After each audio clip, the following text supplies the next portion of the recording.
The lawyer's words hit me like a physical blow. I'm sorry, Margaret, but your mother has left everything to your brother, David. The house, the savings, the family business, it all goes to him.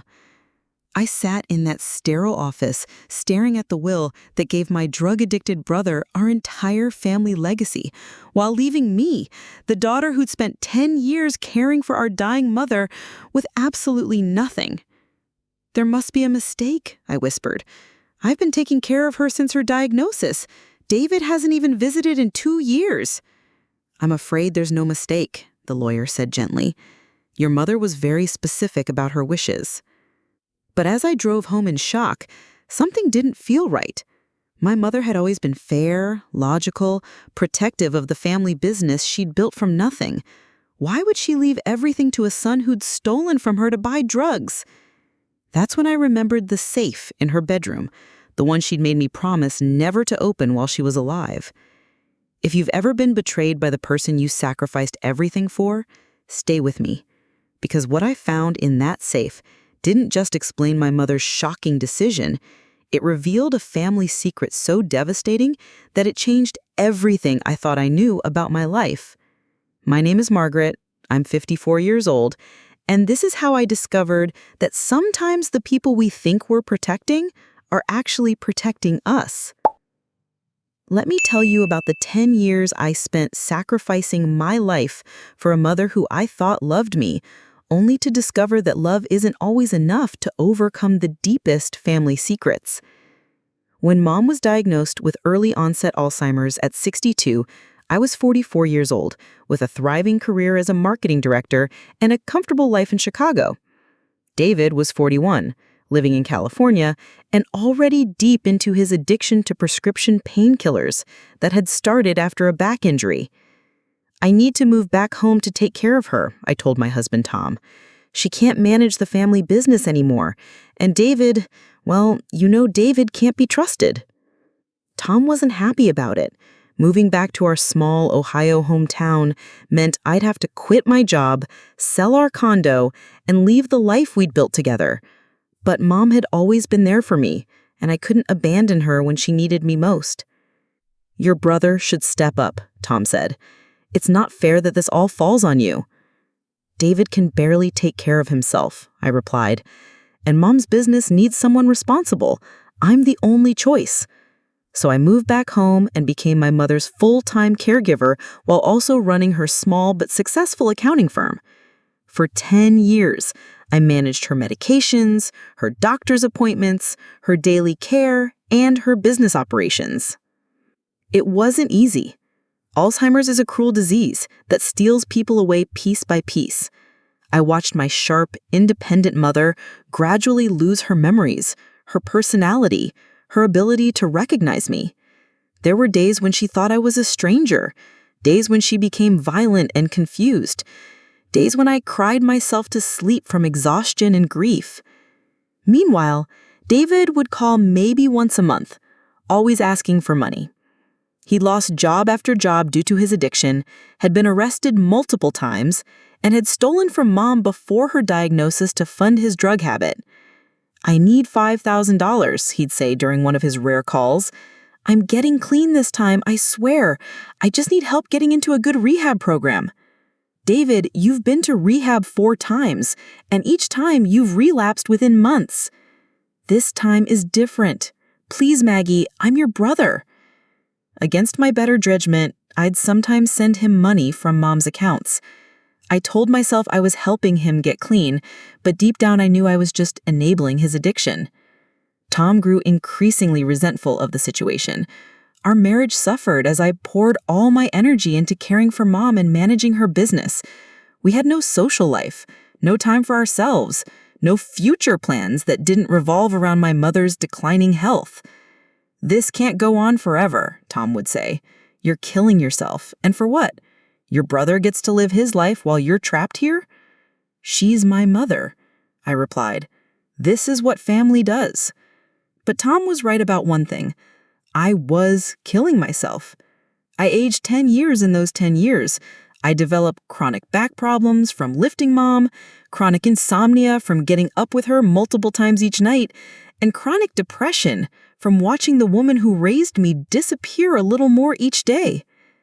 The business suffered too, despite my best efforts. I wasn't trained as an accountant, and managing both Mom's care and her clients became increasingly difficult. We lost several major accounts, and the company's value declined significantly. Maybe it's time to sell the business, I suggested to Mom during one of her lucid moments. We could use the money for better care for you. No, she said firmly. The business stays in the family. Promise me, Margaret. Promise me you'll keep it in the family. I promise, Mom. During her final year, Mom's condition deteriorated rapidly. She required round-the-clock care, and I barely slept. David visited exactly twice, once when I called to tell her she was dying, and once for the funeral. I'm sorry I couldn't be here more, he said at the funeral, looking surprisingly healthy and well-dressed. I've been getting my life together. I'm clean, 6 months sober. I wanted to believe him, but I'd heard those words too many times before. After the funeral, I assumed I'd inherit the house and business. Mom had always told me that everything would be mine because I was the responsible one, the one who sacrificed everything to care for her. You'll be taken care of, she'd said many times. Don't worry about your future. Everything I have will be yours. So when the lawyer read the will and announced that David was inheriting everything, I felt like the ground disappeared beneath my feet. 10 years of my life, my career, my marriage, my health, my future, all sacrificed for a mother who left me with nothing. What I found in Mom's safe didn't just explain her shocking decision. It revealed a family secret so devastating that it changed everything I thought I knew about my life. Sometimes the most devastating discoveries come from the places we're told never to look, and my mother's safe contains secrets that would rewrite everything I thought I knew about my family. 3 days after the funeral, I was cleaning out Mom's bedroom when I stared at the small wall safe behind her dresser. She'd made me promise years ago never to open it while she was alive, saying it contained private papers that weren't anyone else's business. When I'm gone, you can look, she'd said, but not before. Now she was gone and I needed answers. Why would she leave everything to David? What had I done wrong? Had I not sacrificed enough? The combination was my birthday, 05/15/1970, which gave me a moment of hope. Maybe she did love me after all. Inside the safe, I found a manila envelope with my name written on it in Mom's careful handwriting. For Margaret, the truth you deserve to know. My hand shook as I opened it and found a letter dated just 6 months ago during one of her last lucid periods. My dearest Margaret, it began. If you're reading this, I'm gone, and you're probably hurt and confused about my will. You're probably wondering why I left everything to David when you're the one who sacrificed so much for me. The truth is more complicated than you know, and I pray you'll understand when you learn what I've been hiding from you your entire life. I sat on her bed and continued reading, unprepared for what came next. The documents I discovered that night contained 3 words that shattered everything I thought I knew about my identity. David is your son. The letter continued with details that made my head spin. How I'd been raped at 15 by my friend Sarah's older brother. How my mind had blocked out the trauma so completely that I didn't realize I was pregnant until I was 7 months along. How I'd given birth to David in our basement with only Mom and Dr. Peterson present. My mind completely dissociated from what was happening. After the birth, your mind completely blocked out the pregnancy and delivery, Mom had written. Dr. Peterson said it was a psychological defense mechanism, your brain protecting you from trauma you couldn't process. I found the document she'd mentioned, David's birth certificate with my name listed as mother and unknown listed as father. Medical records showing my pregnancy, delivery, and the psychological trauma that followed, and bank statements showing a trust fund worth $800,000, money Mom had been secretly saving for me for decades. The final part of the letter broke my heart completely. I know this is devastating to learn, and I'm sorry I never told you the truth, but I watched you love David as your brother, and I couldn't bear to burden you with the knowledge that he was born from such violence. You were just a child yourself when it happened. You deserve to have a normal life, not to be reminded every day of the worst thing that ever happened to you. David doesn't know the truth either. I thought it was better for both of you to live with a lie than to carry the weight of such a painful reality. But now that I'm gone, you both deserve to know who you really are to each other. I sat in that bedroom for hours holding the letter and trying to process what I'd learned. My brother was actually my son. The child I'd spent 10 years watching struggle with addiction was my own child, born from the worst trauma of my life. Everything made sense now. Why I had always felt so protective of David, why his addiction and failures hurt me so deeply, why I'd been willing to sacrifice my entire life to care for Mom because she'd been sacrificing everything to protect me and raise my child. What happened when I told David the truth would test everything we thought we knew about family, love, and the bonds that survive even the most devastating revelations. Have you ever had to tell someone that their entire identity was a lie? That's what I faced when I realized I had to tell David that I wasn't his sister, I was his mother. For 3 weeks after reading Mom's letter, I carried this devastating secret alone. I couldn't eat, couldn't sleep, couldn't function. Tom, who'd stayed for the funeral, was worried about my sudden change in behavior. "You've been different since the will reading," he said. "I know you're hurt about the inheritance, but this level of depression isn't normal. What's going on?" I couldn't tell him. How do you explain to your husband that you gave birth to a child you don't remember, and that child is the brother who just inherited everything? I spent hours staring at David's birth certificate, at the medical records from my pregnancy, trying to force myself to remember. But there was nothing. My mind had completely erased those months from my memory, just like Dr. Peterson had documented. I researched dissociative amnesia and learned that it's the mind's way of protecting itself from unbearable trauma. The brain literally blocks out memories that are too painful to process. In my case, it had blocked out not just the rape, but the entire pregnancy and delivery. But the more I thought about it, the more things made sense. Why I'd always felt more like David's mother than his sister, why his problems affected me so deeply, why I'd been willing to sacrifice my entire life to care for Mom because she'd been caring for my child. Finally, I knew I had to tell him the truth. He deserved to know who he really was, and I deserved to know my own son. I called David and asked him to come to Ohio. I found something in Mom's safe that we need to discuss. It's about the family. "Is this about the will?" he asked. "Because I know you're upset about that. Maybe we can work something out. I don't really need the whole house." "It's not about the will, David. Just please come. It's important." He arrived 2 days later, looking healthier than I'd seen him in years. He really did seem to be clean this time. His eyes were clear, his skin looked good, and he'd gained some healthy weight. "You look good," I told him as he sat in Mom's living room. "6 months clean," he said proudly. "I'm in a good program, have a sponsor, work in the steps. I think I'm finally getting my life together." "I'm glad. That's really important, especially given what I need to tell you."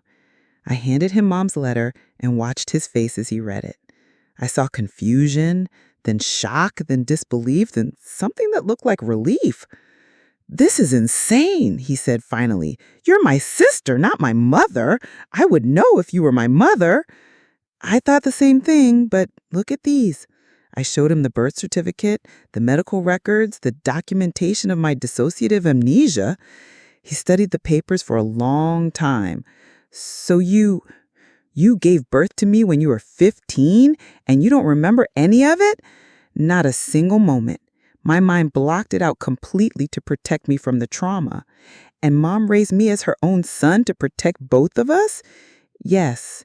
She thought it was better for us to live with a lie than to carry the weight of such a painful reality." David was quiet for a long time processing this information. Finally, he looked up at me with tears in his eyes. You hate me?" he asked, "for being born from something so horrible, for ruining your life before it even started?" "David, no." I moved to sit beside him. You didn't ruin my life. You are my life. Everything I've done for the past 10 years, all the sacrifices I've made for Mom, I was actually taking care of my own child. My heart knew what my mind couldn't remember. But I've been such a disappointment. All the addiction, the arrests, the money I've stolen from Mom over the years. You've been struggling with trauma that was passed down to you before you were even born. That's not your fault. What happens now? He asked. Do I call you Mom? Do we tell people? Do we pretend this conversation never happened? I thought about it. We figure it out as we go. You're 39 years old, and I can't suddenly become your mother in the traditional sense, but maybe we can be something new. Maybe we can be family in a way that works for both of us. I like that. And Maggie, I want you to have the house and the business. Mom left them to me, but they should be yours. You're the one who sacrificed everything. David, that money is meant to help you get your life together. Mom wanted you to have it. Then we'll share it. We'll figure out how to help each other. Keep watching, because what we discovered about inherited trauma would not only heal our family, but save hundreds of others. Sometimes the most broken families can become the strongest ones when they're rebuilt on truth instead of lies. And discovering that David was my son became the beginning of both our healing journeys. The first few months after our revelation were complicated and emotional. David and I had to completely redefine our relationship while processing the trauma that had shaped both of our lives. I keep wanting to call you Mom, David told me during one of our weekly phone calls, but it feels weird after 39 years of thinking you were my sister. Call me whatever feels right, I said. We're figuring this out as we go.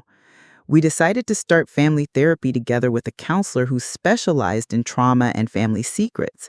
Dr. Sarah Martinez helped us understand how the original trauma had affected both of us, even though I couldn't remember it. Trauma can be passed down through generations, she explained.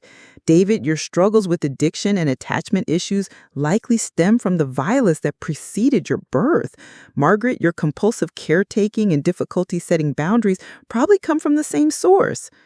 So we've been living with the effects of something that happened 40 years ago? I asked. Trauma doesn't just disappear because we don't remember it, Dr. Martinez said. It lives in our bodies, our behaviors, our relationships, but understanding it is the first step towards healing it. David threw himself into recovery with a new understanding of why he had struggled for so long. Knowing that his addiction might be rooted in inherited trauma gave him compassion for himself that he'd never had before. I'm not just a screw-up, he told me. I'm someone who was born carrying pain that wasn't even mine. That doesn't excuse my choices, but it helps me understand them. He started attending trauma-informed addiction meetings and working with a therapist who specialized in inherited trauma. For the first time in his life, he had tools to understand his struggles instead of just fighting them. Meanwhile, I was dealing with my own healing process. Learning that I'd been raped at 15 and given birth to a child I couldn't remember was devastating, but it also explained so much about my life.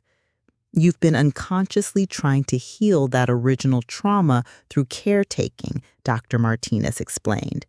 Taking care of your mother, sacrificing for David, putting everyone else's needs before your own, it's all been an attempt to create the safety and protection you needed when you were 15. I started working with a trauma specialist who helped me process the rape I couldn't remember. Through therapy, some fragmented memories began to surface, not of the assault itself, but of the fear and confusion I'd felt afterward. Your mind protected you by blocking out the worst parts, my therapist explained, but your body remembers the trauma, which is why you've struggled with anxiety, hypervigilance, and the need to control your environment through caretaking. The most surprising part of our healing journey was how it brought David and me closer together. Instead of the complicated sibling relationship we'd had, we developed something entirely new, a mother-son bond built on mutual understanding and shared healing. I understand now why I always felt like you were the only person who really got me, David said during one of our therapy sessions. You're my mother. Of course you understood me. And I understand why losing you to addiction felt like losing a piece of myself, because you are a piece of me. We decided to be open about our story with close friends and family members. The reactions were mixed. Some people were shocked, others were supportive, and a few were judgmental about Mom's decision to keep the secret. Your mother did what she thought was best, my friend Lisa said. She protected both of you from a truth that would have been devastating for children to carry. But my cousin Janet was less understanding. She lied to you for 40 years. How can you forgive that? Because I understand why she did it. She sacrificed her own peace of mind to protect mine and David's. That's not betrayal. That's love. Tom and I decided to divorce, but it was amicable. The stress of caregiving had damaged our marriage beyond repair, and learning about David changed my priorities completely. I need to focus on my relationship with my son, I told Tom, and you deserve someone who can put you first. He understood, and I'm glad you finally have answers about your family. David and I used Mom's inheritance to start a foundation for survivors of sexual assault and their families. We wanted to help other people who might be dealing with inherited trauma or family secrets. Mom kept this secret to protect us, David said at our first fundraising event. But we want to help other families find healing through truth instead of protection through lies. The foundation became our shared mission. David spoke about addiction and inherited trauma, while I talked about caregiving and family secrets. Together, we help dozens of families navigate similar situations. You've turned your trauma into your purpose, Dr. Martinez told us during one of our sessions. That's the ultimate healing. A year after learning the truth, David celebrated 18 months of sobriety. I was there for his celebration, not as his sister, but as his mother. I want to thank my mom, he said during his speech. She's been taking care of me my whole life, even when neither of us knew that's what she was doing. You need to see how our family's darkest secret became the foundation for a movement that would change lives across the country. 2 years after discovering the truth about David, we were sitting in our foundation's office when a call came in that would prove how powerful our story had become in helping other families heal from devastating secrets. "My name is Jennifer," the caller said, her voice shaking. "I saw your interview on the news about inherited trauma and family secrets. I think my daughter might actually be my sister." David and I looked at each other across the desk. We'd heard variations of this story dozens of times since going public with our experience, but each call still moved us. "Tell us what's happening," I said gently, putting the call on speaker. "My mother died last month, and I found some papers in her things, medical records, birth certificates that don't match what I was told. My, quote, daughter, Sarah, is 23, and I've raised her since she was born. But according to these documents, my mother gave birth to her when I was 15. "Do you remember being pregnant?" David asked. "That's just it. I don't remember anything from that year. I was in therapy for depression, and there are months that are just blank. But looking at these papers, I think I was pregnant and gave birth, and my mind blocked it out." "Have you talked to Sarah about this?" I asked.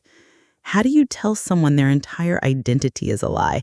How do you tell your daughter she's actually your sister? How do you explain that you don't remember giving birth to her? David and I spent an hour on the phone with Jennifer, sharing our experience and connecting her with trauma-informed therapists who could help her family navigate this revelation. The most important thing, I told her, is that this doesn't change the love between you and Sarah. Whether she's your daughter or your sister, the relationship you've built is real. And the truth, as devastating as it is, can actually be healing, David added. It was for us. This was our life now, helping families who were dealing with similar secrets and trauma. Our foundation, Truth and Healing, had grown from a small local organization to a national resource for families dealing with inherited trauma, family secrets, and the aftermath of sexual violence. Dr. Martinez explained during one of our board meetings, the shame and secrecy around sexual violence creates these impossible situations. Families make decisions to protect children from trauma, but sometimes those decisions create different kinds of trauma. Our foundation offered several services: family therapy for people navigating similar revelations, support groups for survivors of inherited trauma, educational programs about the long-term effects of family secrets, and advocacy for trauma-informed approaches to family therapy. David had become a powerful speaker about addiction and inherited trauma. His story resonated with people who'd struggled with addiction without understanding its roots. I spent 20 years thinking I was just weak or broken.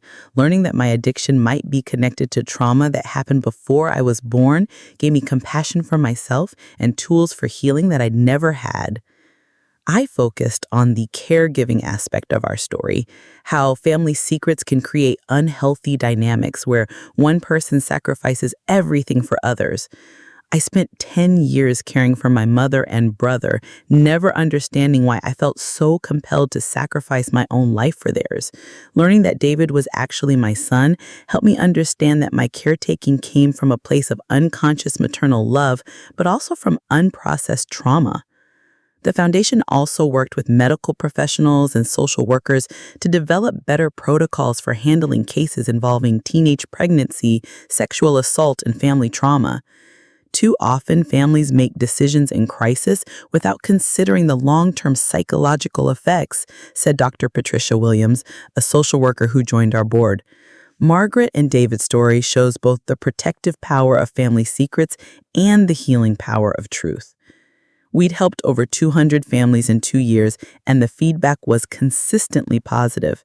Families reported that learning the truth, while initially devastating, ultimately brought them closer together and helped them understand patterns of behavior that never made sense before. My brother and I finally understand why we've always felt more like parent and child, wrote one woman. Learning that he's actually my son has been painful, but also healing. We're in therapy together now, working through the trauma that created this situation. Finding out that my addiction might be connected to my mother's rape has given me a new framework for understanding my struggles, wrote a man whose story was similar to David's. I'm not just a failure. I'm someone dealing with inherited trauma. The most rewarding part of our work was seeing families heal and grow stronger after learning devastating truths about their histories. David and I had also grown closer than we'd ever been. Our relationship had evolved into something unique. Not quite traditional mother and son, but not siblings either. We were family in a way that worked for us. I'm grateful for everything that happened, David told me recently. Not grateful for the original trauma, but grateful that we found our way to the truth and to each other. I feel the same way, I said. Losing those 10 years to caregiving felt like a tragedy until I learned I was actually caring for my own child. Now it feels like the most important thing I've ever done. Sometimes the most broken families become the strongest ones when they're rebuilt on truth instead of lies. 3 years after discovering the truth about David, I'm standing in front of a congressional subcommittee on family services, sharing our story as part of testimony for new legislation on trauma-informed family support services. Honorable members, I began, my name is Margaret Thompson, and I'm here to tell you about the hidden epidemic of family secrets born from sexual violence and how those secrets affect generations of families who don't even know they're carrying inherited trauma. The room was silent as I shared our story, how a 15-year-old rape victim's mind protected her by erasing the memory of pregnancy and birth, how a grandmother raised her grandson as her own son to protect both mother and child, and how 40 years later, the truth became the foundation for healing instead of continued pain. The current system has no protocols for families dealing with these situations, no resources for inherited trauma, no support for families navigating the revelation of devastating secrets, no training for professionals who encounter these cases. David was in the audience, along with representatives from 12 other families we'd helped through similar situations. Our foundation had grown into a national organization, and our story had become a catalyst for changing how society handles family trauma. After my testimony, Congresswoman Maria Santos approached me. "Your story is incredibly powerful," she said. "What specific changes would you like to see in federal policy?" I said, 3 things. First, mandatory trauma-informed training for all family court judges, social workers, and family therapists. Second, federal funding for specialized therapy programs for families dealing with inherited trauma and family secrets. And third, research funding to study the long-term effects of family secrets on mental health and addiction. 6 months later, the Truth in Healing Act was signed into law, providing $50 million in federal funding for trauma-informed family services and research into inherited trauma. "You did this," David told me at the signing ceremony. "You turned our family's pain into policy that will help thousands of other families." But the legislative victory was just one part of the legacy we'd built. Our foundation had helped over 500 families, trained more than 1,000 professionals, and published research that was changing how the medical community understood inherited trauma. Dr. Martinez had become the leading researcher in the field, using our story and others like it to develop new therapeutic approaches for families dealing with similar situations. "What Margaret and David have shown us," she said during a conference presentation, "is that family secrets, while often created with loving intentions, can perpetuate trauma across generations. But when those secrets are revealed in a supportive, therapeutic environment, they can become the foundation for unprecedented healing." The most unexpected part of our legacy was how our story had inspired other families to examine their own histories and secrets. After hearing your story, I finally asked my grandmother about some inconsistencies in our family history. I learned that my aunt is actually my half-sister, born when my grandmother was raped as a teenager. Understanding this has helped our whole family make sense of dynamics that never made sense before. Your foundation helped me understand that my father's alcoholism and my own struggles with depression might be connected to trauma from his childhood that he never talked about.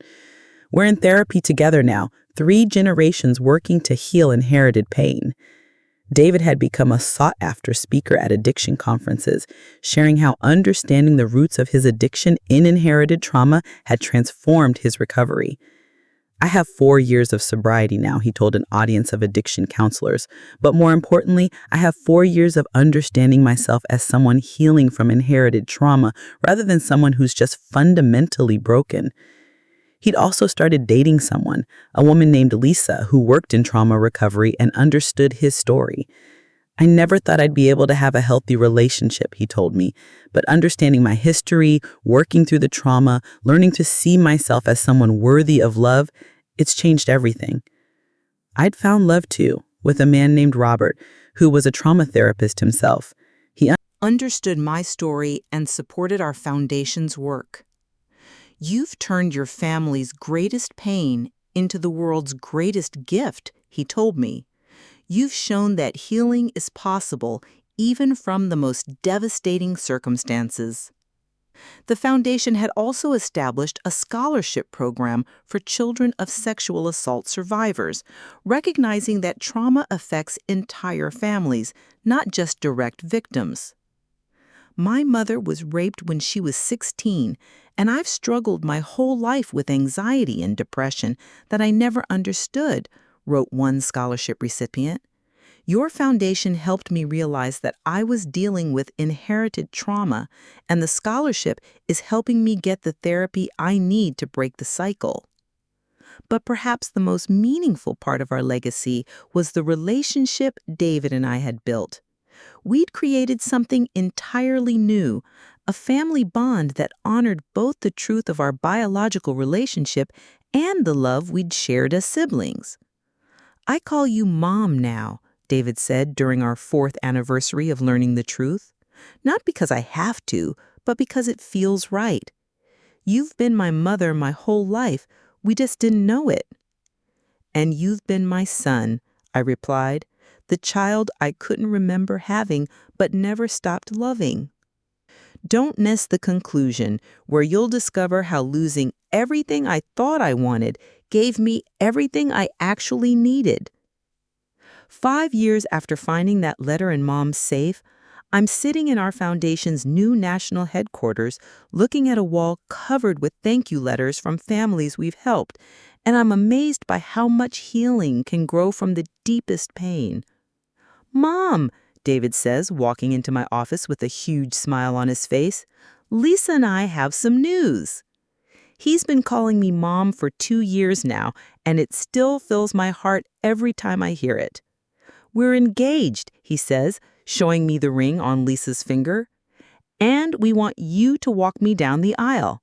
You've been my parent my whole life. It's only right that you give me away."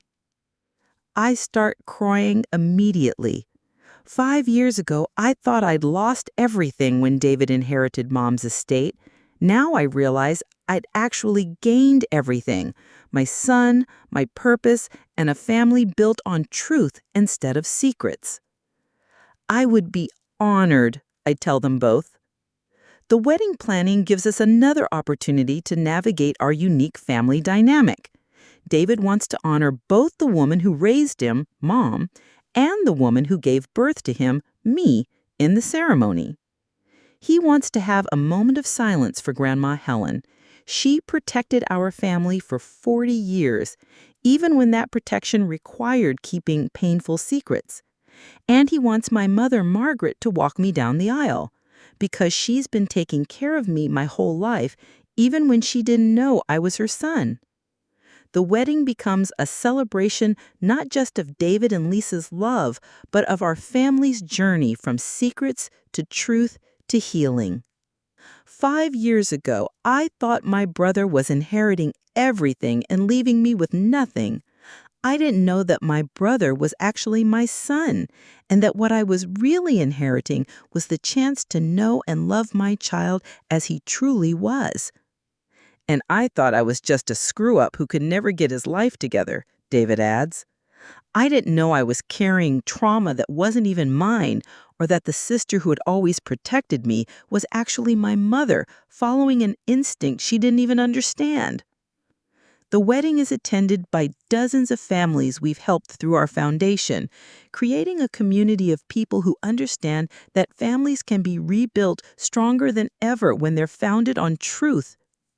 Dr. Martinez, who's become like family to us, gives a toast about the power of inherited healing. David and Margaret have shown us that trauma can be passed down through generations, but so can healing. Their story proves that the most devastating truths can become the foundation for the most beautiful relationships. After the wedding, David and Lisa move into the house that Mom left to David, the house where I was born, where David was born, where Mom kept her secrets for 40 years. But now it's a house filled with truth and healing instead of hidden pain.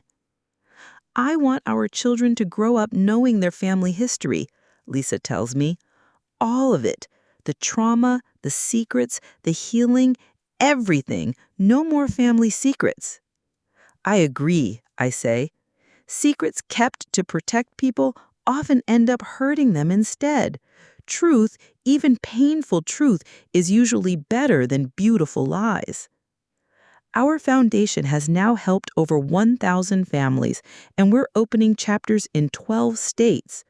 The research we've funded has led to new therapeutic approaches for inherited trauma that are being used worldwide.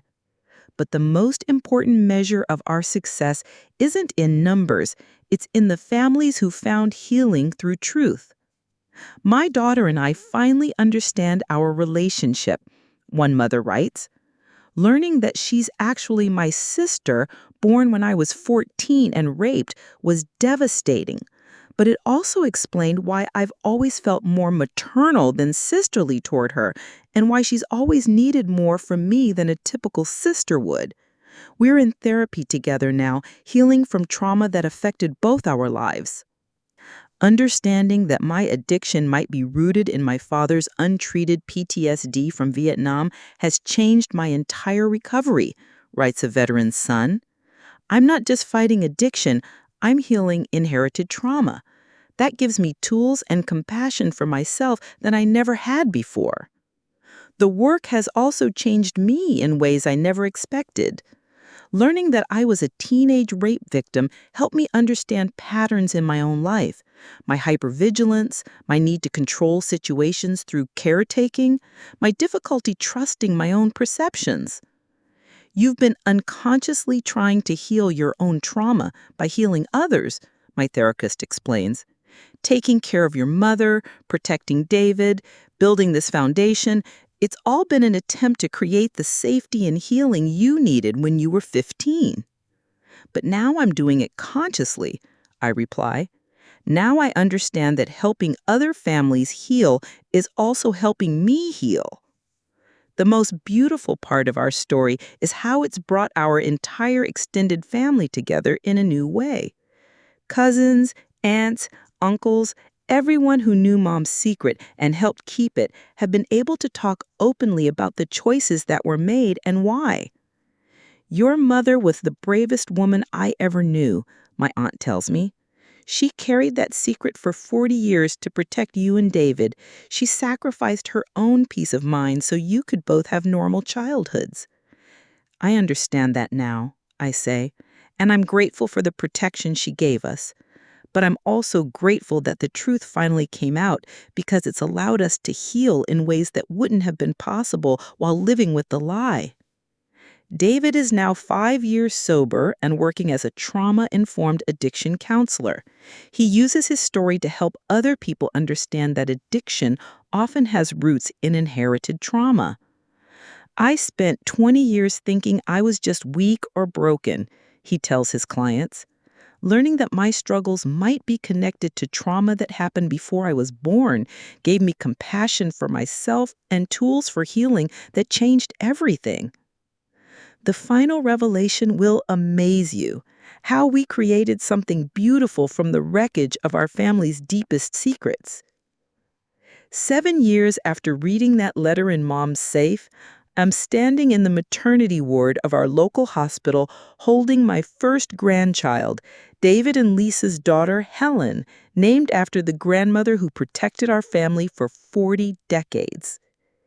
She looks like you did when you were born, I tell David, though of course I don't remember his birth, but I've seen the photos Mom kept, and the resemblance is striking. I can't believe I'm a father, he says, tears in his eyes. 7 years ago, I was a drug addict who couldn't keep a job. Now I'm married, sober, and holding my daughter. You've always been capable of this love, I tell him. You just needed to heal from trauma that wasn't your fault. Lisa smiles at both of us. Helen is so lucky to have a grandmother who's also her great-grandmother and a father who's broken the cycle of inherited trauma. It's true. David has broken the cycle. Through therapy, recovery, and understanding his history, he's become the father he never had. The trauma that was passed down through generations stops with him. I want to tell Helen her family's story when she's old enough to understand it, David says. I want her to know about the great-grandmother who protected us, about the trauma that shaped our family, and about how we found healing through truth. She'll grow up knowing that families can survive anything when they're built on love and honesty, I add. The foundation continues to grow and evolve. We've now helped over 2,000 families, and our research has contributed to new understanding about how trauma affects families across generations. But the work has also changed me in ways I never expected. Learning that I was a teenage rape victim helped me understand patterns in my own life, my hypervigilance, my need to control situations through Caretaking, my difficulty trusting my own perceptions. You've been unconsciously trying to heal your own trauma by healing others, my therapist explains. Taking care of your mother, protecting David, building this foundation. It's all been an attempt to create the safety and healing you needed when you were 15. But now I'm doing it consciously, I reply. Now I understand that helping other families heal is also helping me heal. The most beautiful part of our story is how it's brought our entire extended family together in a new way. Cousins, aunts, uncles, everyone who knew Mom's secret and helped keep it have been able to talk openly about the choices that were made and why.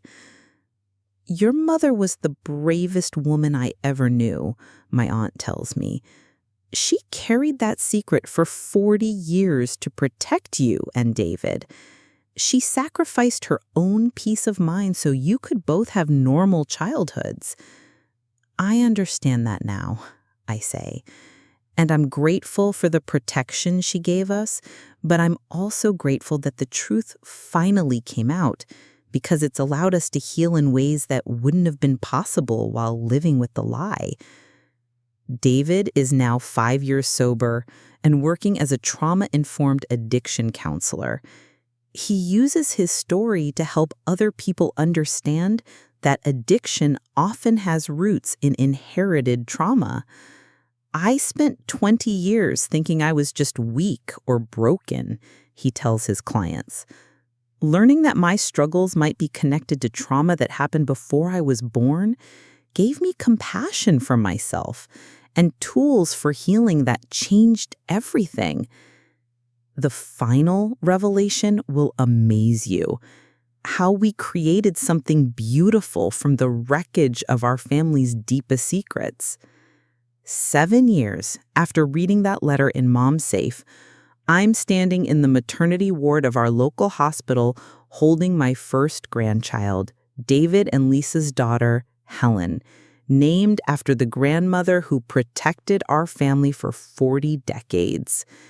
She looks like you did when you were born, I tell David, though of course I don't remember his birth, but I've seen the photos Mom kept, and the resemblance is striking. I can't believe I'm a father, David says, tears in his eyes. 7 years ago, I was a drug addict who couldn't keep a job. Now I'm married, sober, and holding my daughter. You've always been capable of this love, I tell him. You just needed to heal from trauma that wasn't your fault. Lisa smiles at both of us. Helen is so lucky to have a grandmother who's also her great-grandmother and a father who's broken the cycle of inherited trauma. It's true, David has broken the cycle. Through therapy, recovery, and understanding his history, he's become the father he never had. The trauma that was passed down through generations stops with him. I want to tell Helen her family story when she's old enough to understand it, David says. I want her to know about the great-grandmother who protected us, about the trauma that shaped our family, and about how we found healing through truth. She'll grow up knowing that families can survive anything when they're built on love and honesty. The foundation continues to grow and evolve. We've now helped over 2,000 families, and our research has contributed to new understanding about how trauma affects families across generations. But the work has also taught me something profound about the nature of family and love. I was always David's mother, I tell the families we work with.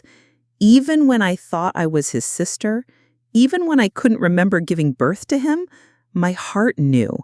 That's why I was willing to sacrifice everything to take care of him and our mother. Love doesn't require memory. It lives deeper than conscious thought. The most rewarding part of our work is seeing families discover that devastating truths can become foundations for unprecedented healing. Learning that my sister is actually my daughter has been the most painful and most healing experience of my life. Painful because it forced me to confront trauma I'd blocked out, but healing because it explains so much about our relationship and gave us tools to build something even stronger. Understanding that my behavioral problems might be connected to my mother's rape has changed everything for me. I'm not just a troubled kid. I'm someone dealing with inherited trauma. That gives me compassion for myself and a path forward that I never had before. David has become a national speaker on inherited trauma and addiction recovery. His story resonates with thousands of people who've struggled with addiction without understanding its roots. Trauma doesn't just affect the person it happens to. It ripples through families and generations. But healing can ripple through families too. When we understand our history and work to heal inherited trauma, we're not just helping ourselves, we're helping our children and their children. I've written a book about our experience called The Mother I Always Was, A Family's Journey from Secrets to Healing. It's become a resource for families dealing with similar situations and for professionals who work with inherited trauma.